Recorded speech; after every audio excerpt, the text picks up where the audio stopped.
తెలంగాణ నిరుద్యోగులారా, తెలంగాణ యువకులారా మేల్కొందాం. ఈ ప్రభుత్వంపై తిరగబడదాం. మరో పోరాటానికి సిద్ధమవుదాం. ఖచ్చితంగా రేవంత్ రెడ్డి కాంగ్రెస్ ప్రభుత్వం చెప్పినట్టుగా అన్నీ నెరవేర్చేదాకా మనం మరో పోరాటానికి సిద్ధమై ఈ ప్రభుత్వం మీద ఒత్తిడి తీసుకొద్దాం. ఈ ముఖ్యమంత్రి చెప్పే మాయ మాటలు, మోసపు మాటలు వినకండి.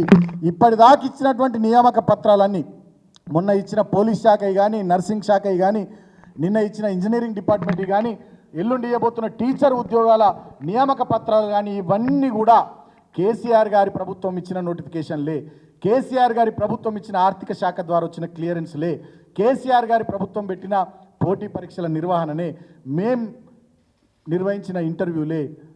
కానీ వీళ్ళ ప్రభుత్వం వచ్చి ఆ నియామక పత్రాలు ఇస్తూ వీళ్ళు చేస్తున్నామంటున్నారు. ఈ 31,000 పైచిలకు ఉద్యోగాలు మైనస్ చేయాలి. 2 లక్షల పైచిలకు ఉద్యోగాల జాబ్ క్యాలెండర్ రిలీజ్ చేయాలి.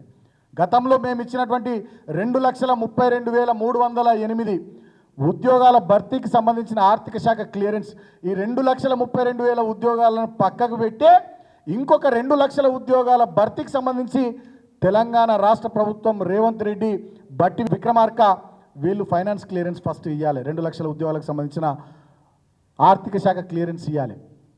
కేసీఆర్ ప్రభుత్వం ఇచ్చినటువంటి ఆర్థిక శాఖ క్లియరెన్స్ ఆ ఉద్యోగాలను భర్తీ చేసుకుంటా వీళ్ళు 2 లక్షల ఉద్యోగాలు భర్తీ చేస్తామని చెప్పినటువంటి దాని ఖాతాలో కేసీఆర్ ఉద్యోగాలను వేయద్దు.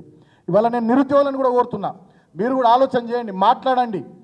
వాట్సాప్లలో, ఫేస్బుక్లో, ఇన్స్టాగ్రామ్లో, ట్విట్టర్లో మీరు కూడా ముందుకొచ్చి పెట్టండి. కేసీఆర్ ప్రభుత్వం ఇచ్చిన 2,32,308 ఉద్యోగాల ఆర్థిక శాఖ క్లియరెన్స్ అది సపరేటు. ఎన్నికల సందర్భంలోనే కాంగ్రెస్ పార్టీ నాయకులందరూ చెప్పారు. అవి కాక 2 లక్షల ఉద్యోగాల భర్తీకి సంబంధించి జాబ్ క్యాలెండర్ విడుదల చేస్తామన్నారు. కాబట్టి ఇప్పుడు ఈ 2,32,308 ఉద్యోగాలకు సంబంధించి కేసీఆర్ ప్రభుత్వం ఇచ్చిన ఆర్థిక శాఖ క్లియరెన్స్, ఈ ఉద్యోగాలు కాకుండా రేవంత్ రెడ్డి ముఖ్యమంత్రి అయినాక, బట్టి విక్రమార్క డిప్యూటీ సీఎం ఆర్థిక శాఖ మంత్రి అయినాక వాళ్ళు స్వయంగా 2 లక్షల ఉద్యోగాలకు తెలంగాణ నిరుద్యోగుల కోసం క్లియరెన్స్ ఇవ్వాల్సినటువంటి అవసరం ఉంది.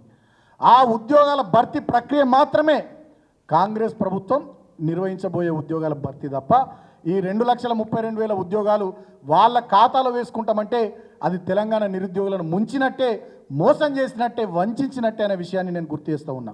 మీరు జాగ్రత్త పడండి.